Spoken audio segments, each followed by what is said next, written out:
get there if everybody will start talking to each other. In the last week, we've seen the president have 2 high-profile border security lunches. Not that we're not happy to see you, but you're not a Democrat. Democrats weren't at a meeting he had the other week. It was just Republican lawmakers. Why aren't Democrats coming over here?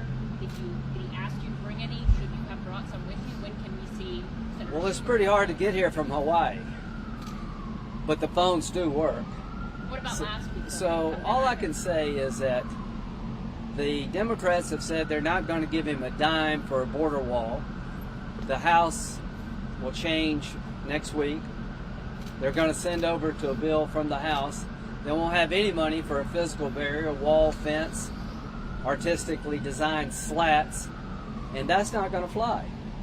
So the approach the Democrats have taken have made it pretty hard to have a discussion. They're telling us what they won't do.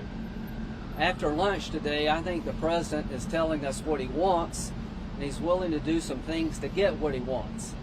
And to my Democratic friends, there's some things that you want that can be had if you agree to border security in a reasonable way.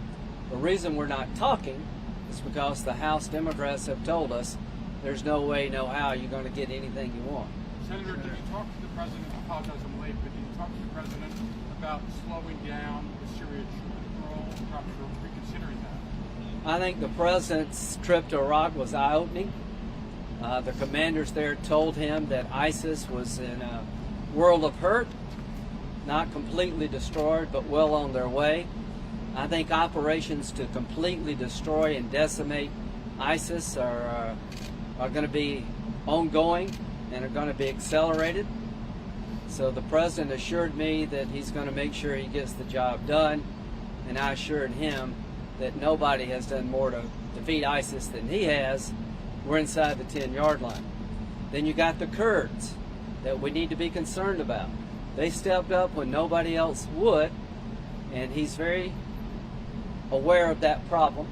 He's going to be talking to Turkey about assuring Turkey that they will have a buffer zone that they need, given their concerns about the YPG Kurds. But the last thing in the world we want is a war between Turkey and the Kurds. That takes pressure off ISIS. And the last thing we want, in addition to that, is Iran to be the big winner here. So I think the president's going to finish the job when it comes to ISIS. I share his goal to withdraw our forces from Syria.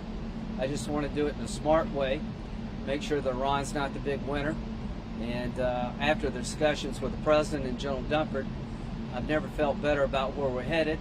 I think we're slowing things down in a smart way, but the goal has always been the same: to be able to leave Syria, make sure ISIS never comes back, our partners are taken care of, and Iran's contained, and I think that's possible. It's going to take a little longer than everybody thought, but hopefully we can get there. You said you wanted him to reconsider on Syria after your meeting. Do you think that's what he's doing?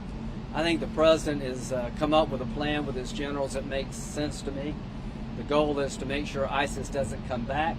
We left Iraq too soon. We had them on the ropes in Iraq, left too soon. I think the president's very committed to making sure that when we leave Syria, that ISIS is completely defeated and we're inside the 10-yard line. And the Iran-Kurd situation has to be dealt with. So I think we're in a pause situation where we're reevaluating what's the best way to achieve the president's objective of having people pay more and do more. We have the British and the French still in Syria. God bless them. But the region needs to put some money into Syria. How do you hold Raqqa that's completely destroyed without having somebody help rebuild it? I think the president is right that the rebuilding should come from the region.